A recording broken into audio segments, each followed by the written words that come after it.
Hey everybody, in this week's edition of the Whiteboard Wednesday video, I want to talk to you a little bit about portion control.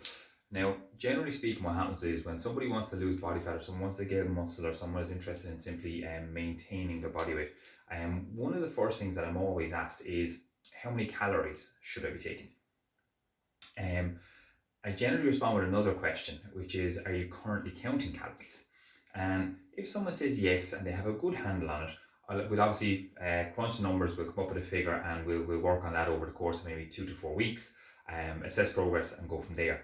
However, if you're not currently counting calories, I generally try to keep people from counting calories for as long as possible, looking at habit-based nutrition practices or by using portion control.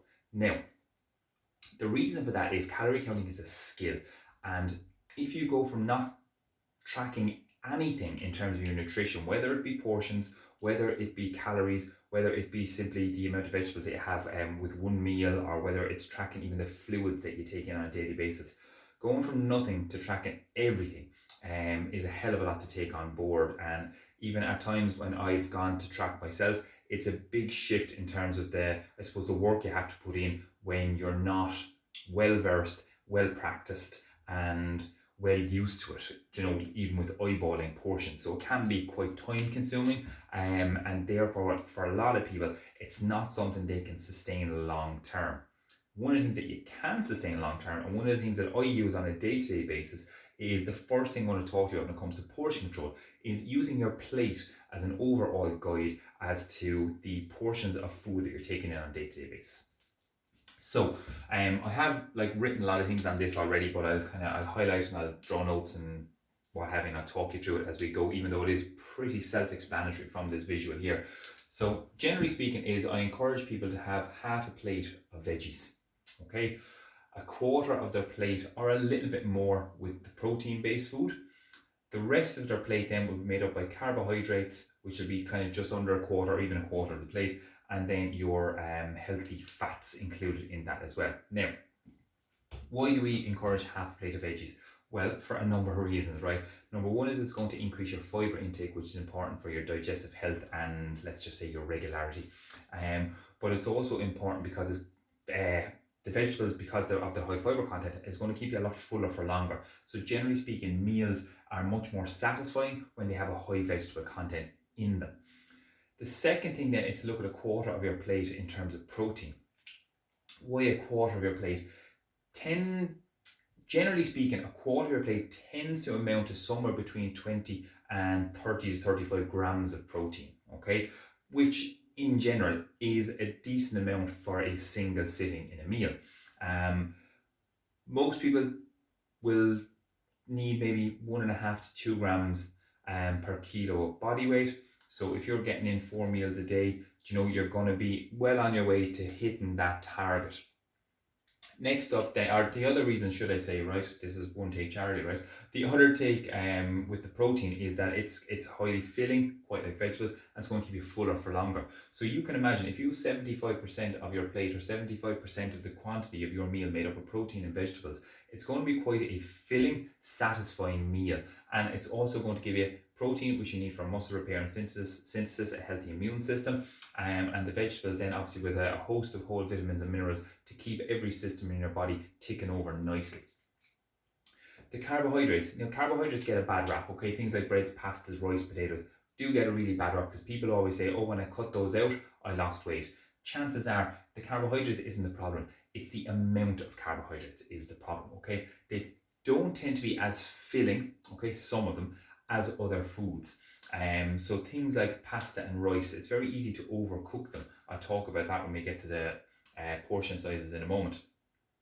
But generally speaking, I used this analogy with a client recently that when you go to a restaurant, if you were to get a meal, right, and I'll draw like a little mini plate down here. If you were to get a meal and let's just say you get a steak and the steak is over here, okay, and then you have all your vegetables and you have some chips over here, right? You're probably going to be pretty annoyed that you've paid like maybe 25, 30 euros for it. However, what happens in a restaurant is, again, generally speaking, is if you order a steak, you're going to get quite a large steak on your plate, hopefully, right? Don't worry about the shape of it. And you get a small dish with vegetables, and you get maybe a small dish with fries, and you have a little bit of room for your dessert then at the end. So restaurants generally tend to have a better handle on, I suppose, portioning out the meals than we do at home. We tend to load up, I don't know if it's an Irish thing, on spuds, right, and on the carbohydrate based things, and give very little meat. And again, it might come down to cost as well, I'm not too sure. So your carbohydrates can make up that portion of your plate, and then the healthy fats, right? Again, as I said to clients in the past, sometimes a lot of the healthy fats won't actually appear on your plate in an obvious way. It might be the olive oils, the butter, or the coconut that you've cooked your protein or your veggies in, or you might have a certain amount of oil on your fries, depending on how you cook them, and things like that as well. Things like nuts and seeds are going to be in there as well, absolutely fine. But just be aware that some of the healthy fats that you put it will include in your meal won't actually be visible or obvious on your plate. So again, it's just something to be aware of. So if you have a steak, you have veggies, and you have fries, don't think that you don't have fats, right? Because you're going to have fats in the meat as well. You're probably going to cook it in a form of fat. And you might even have veggies, if they're stir fried, you'll have to obviously, I was going to say laminate the pan, lubricate the pan as well, so that the veggies don't stick to it and you don't burn, things like that as well. So you can use your plate as a guide. What we have over here then is, if you're having dessert, that's where your fruit comes in. Okay, again, there's nothing wrong with fruit. You're not going to overdo it on fruit. In my book, with fruits and veggies, I tend to say, look, go for it. Nobody ever became overweight by eating too many vegetables and too much fruit. And then the fluids, obviously, generally speaking, for fat loss, you want low calorie fluids. However, if you're looking to increase lean mass, or you want to be in a calorie surplus to have more energy to build more muscle, you might include something like a glass of milk or something there. You're getting extra protein, but you're also getting a lot of extra calories without the volume, because it's quite easy to down a pint of milk. It's not as easy to add in an extra chicken fillet. If you're full, it's very hard to eat more, but you can still drink more without having to worry too much about feeling stuffed. So that's the plate, right? Next up then is the hand portions. Now again, these come in very, very handy, and it's just a great way to eyeball things, okay? While I'm talking about eyeballing things, again, I do these in one take, so I tend to go back and forwards, and I hope you don't mind.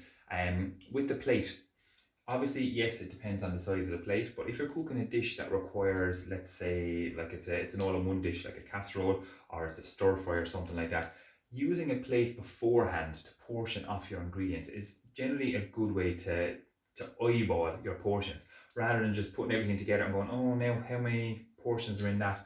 If you have two plates, if you have a full plate of veggies, a half a plate of chicken, and let's say another half a plate of rice, you know that, right, there's 2 dinners in there, right? Whether it's for yourself and a family member, or it's for you for like the next 2 days or whatever it might be. So it's generally a good way to kind of ballpark ideas. Next up is your hand portion.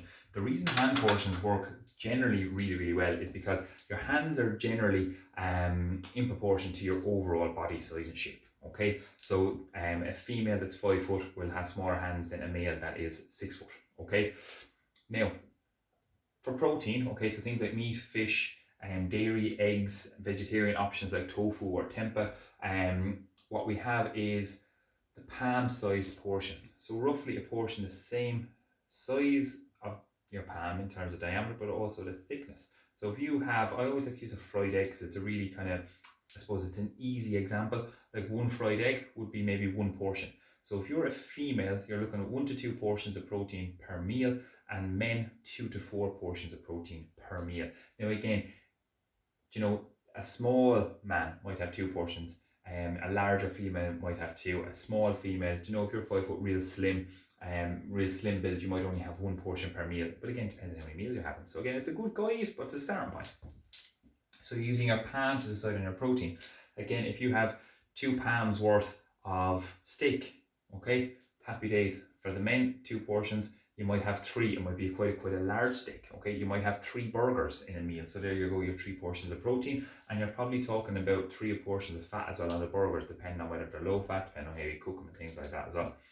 For your veggies, you're looking at a fist of veggies, right? So again, look at the entire fist, and it's that overall volume, okay? So if I just put my hand on this plate, there's 1 portion of veggies, there's 2 portions of veggies. Could I have another? Absolutely, I could load up on top, right? So again, I would always say load up on veggies. So using a fist to ballpark your portions of veggies. For carbohydrates, right, the cupped hand, right? So there we go. again, I've said this to a client recently, but if you are cooking rice, we tend to overdo it. Pasta, we definitely tend to overdo it. Spaghetti, we always tend to put in way too much, right? Using a palm-sized portion, again, is a rough guide. So if you pour the rice into your hand, as soon as it starts to fall over the side, there's a portion into the pot. 2 portions, in you go. 3 portions, boom. 4 portions, boom. Job done, right? And obviously, the smaller your hands, the smaller the portion. Bigger hands, bigger the portion. So a cupped hand for carbohydrates. And again, it's not going to be suitable for every type of food, but you could generally say, right, a slice of bread would fit in a cupped hand, so that's 1 portion. Okay, so little things like that. Next up is fats. Now again, as I said, with the fats, they don't tend to be visually on your plate at times, depending on the source. So things like avocados, you're looking at a thumb-sized portion. Okay, so again, 2 to 4 thumb-sized portions per meal for men, and 1 to 2 for women. So a thumb-sized portion, literally from the knuckle up to there. So that's a thumb-sized portion of fat. So if you can imagine that much in olive oil, in avocado, like if you had 4 portions of thumb-sized avocado in a meal, your fats are going to be relatively high for that meal. So you might have a lower fat meal later in the day or at another time of the day. Okay, or you might have a high fat day today and you might decide, okay, I'm going to have low fat options tomorrow. I'm going to have lean meat like chicken or turkey instead of high fat meats like a sirloin steak or something like that, just to offset the difference in calorie balance because fats are higher in calories. So with that said, again, it's a ballpark. Okay, if you find that you like protein more than you like carbs, add in more protein, 100%. If you're not a massive fan of veggies, you might have more protein, slightly more carbohydrates, slightly more fats to make up your plate or your portion sizes. But at the end of the day, what you can do as well is if you were to keep track of each meal, and let's say at breakfast you have, let's say, a bowl of Cocoa Pops. Okay, so you put the Cocoa Pops in your hand, and let's say you have 4 portions, 4 cupped hand portions, and you have 4 portions of carbohydrates in that meal. You might decide, okay, for lunch, I'm going to be very, very low on the carbohydrates. So I'm going to have low fat yogurt, I'm going to have a load of berries, and I'm going to have, what would we have with that? Maybe some like, like chia seeds or pumpkin seed mix or something like that. And so you might have high fats, high veggies, and generally relatively kind of middle of the road amount of protein in the yogurt. But again, if you are to track each meal and say, right, what am I having with each meal? So you might find you're very carb heavy with your meals. You might find you're very protein heavy. So you're feeling fuller for longer on the days you're protein heavy, but on the days you're carb heavy, you crave more carbs, right? So the days you're having, let's say, lots of sandwiches, or you're eating, let's say, like breakfast cereals or porridge, or the days where you're having lots of fries or a burger in the bun, like it's going to be quite carb heavy, that kind of meal. And you might find that you're just constantly hungry that day. So then you can refer back to that and say, do you know what, I was carb heavy that day, so I'm going to have more protein, more veggies, and I want to feel fuller for longer, and that will offset your calories, hopefully in terms of fat loss, bring you into a surplus or into a deficit even, and help you out with that.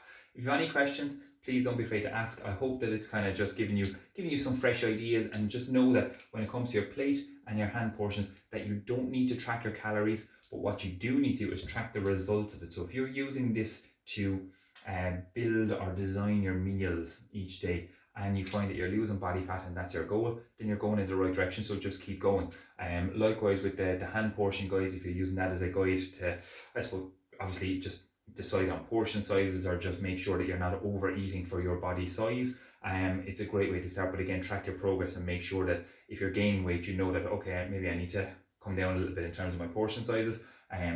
Same with your plate, you might decide, okay, I'm filling half my plate of veggies, quarter protein, and I'm gaining weight, then maybe a smaller plate, or maybe just have slightly less carbohydrates, slightly less protein, slightly less veggies, and just or have a smaller plate. I hope that helps. Any questions, again, don't be afraid to ask. And if you watched this far, you're an absolute saint, and thanks for watching.